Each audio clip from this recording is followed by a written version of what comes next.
Probably click this because you're wondering. It's definitely promotion season this time around. As I'm out there recruiting, talking to people, this is something that's being talked about very often. So I thought, why not make a video on why hard workers usually don't get promoted? And this is a constant thing you probably see online, whether on LinkedIn, X/Twitter, or maybe TikTok with the videos that you see.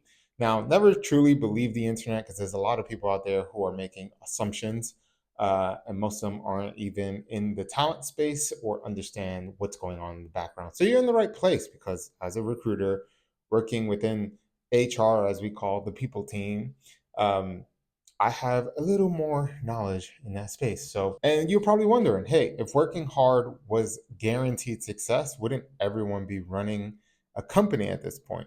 While true, um, you still need to work hard, but there's also other things or attributes and skills you need to utilize in order to be successful, to be promoted, um, and these even work in the entrepreneurial space. So if you're a business owner, these things matter. Now, I have my notes here, so you probably see me looking.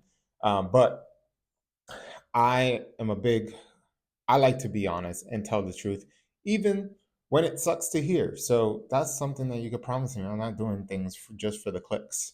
Um, but see, when it comes to promotions, and I've been promoted twice in the past, um, and yes, a part of it was that I did great work, but also a part of it was that I was very visible to the leaders I needed to be visible to.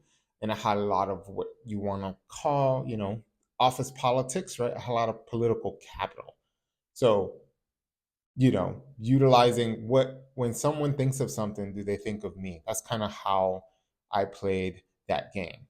Um, and I had a lot of leverage. So if I needed something, I knew who to go to. Those people knew who to come to me whenever they decided something. I can give you an example of when I transitioned I was a program manager for learning and development for early career young adults, and an opportunity came up to become a full cycle recruiter, and I didn't know anything about it, but the hiring manager at the time knew about me because I had worked very closely with one of her peers or stakeholders in the organizational and development team. So because I knew that person very well, that person mentioned me to her when we were talking about talent. Even though I never expressed being a full cycle recruiter, she thought that I would be a great fit for that job. So after we spoke, I thought this sounds like a cool gig to be full cycle and not just be a coordinator. And then I was kind of on the track to go into learning and development. But then she was like, hey, you should try this recruiting thing. I think you'll be really good at it. And that started my career in full cycle recruitment. And here I am 6 years later. I think there's a few things that people don't um, look to. Like, yes, you need to do a good job. Yes, you need to have good performance reviews and make sure you're overperforming. Performance is a whole nother video I can make because I think that there's no like one way or one philosophy we all believe that considers someone a high performer. What I consider a high performer is very different than what people I know consider high performing. So sometimes it'd be like, oh my God, you did this. It was such a great job. I'm like, that's just my regular job. You have yet to see what I can actually do. So sometimes, what we think is high performing or like pretty like amazing is different for everyone. So, and there's a lot of factors that go into that. So, being well, but also showing impact. So, I think the future of work, and I have a video coming up about this. The future of work and what we look for will be the number one skill will be creativity, and the second skill will probably be relationships. That second skill is not far off from the first one. So you'll need both of those in order to be successful and survive in the future of work. That's just the reality. And even if you're not working, you become an entrepreneur, you're still going to need those two things. So there's that. Um, what I notice is a lot of quiet performers, depending on the organization, do get overlooked because they're not visible. They're not top of mind for people. So when conversations happen in promotion season, those people are going to get overlooked because no one knows who they are. So it's a good time when going for a promotion or trying to get those promotions, which obviously come with bigger pay, is just being around, being visible, letting people know that you're around, talk to them, build relationships. I mean, if you watch all of my videos, it's constant what I talk about, build relationships. It's everything. I call it relational capital, right?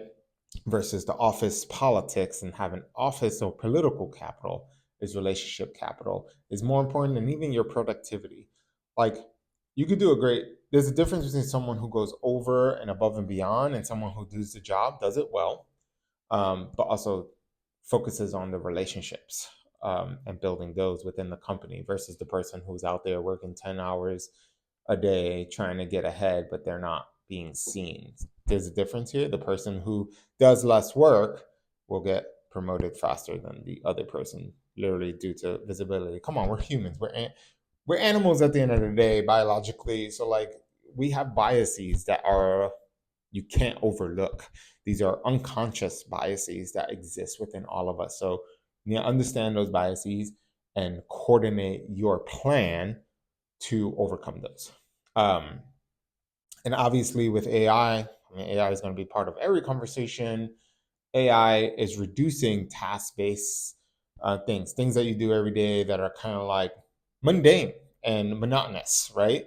So AI will take a lot of those off your plate. I mean, for me right now, I used to spend hours creating like a job description. I used to spend hours creating questions that we can ask throughout an interview process that are specific to what we're looking for. It would take me hours. Now, 30 minutes is all I need. AI can help me. I send it to a hiring manager. They make edits as they see fit, and boom, job description is ready. Another maybe 15 to 20 minutes, questions, boom, send it to the hiring manager. They pick and choose which ones they want as part of their interview, the team interviews, and then boom, we're all done. Back then, it would take me 4, 5, sometimes a full day to get those things done when I first started in the recruiting space. So those monotonous tasks that I had to do, now AI is reducing all that time, and I can spend more time in the strategy, creativity component in the interview process, which means finding the right people, being creative on how I find those people, and then having really high value conversations with those people. And I can speak to more people because I always think there's always a diamond in the rough. And in order to get to that diamond in the rough, sometimes you got to talk to more people than you actually think. So that's how I see it.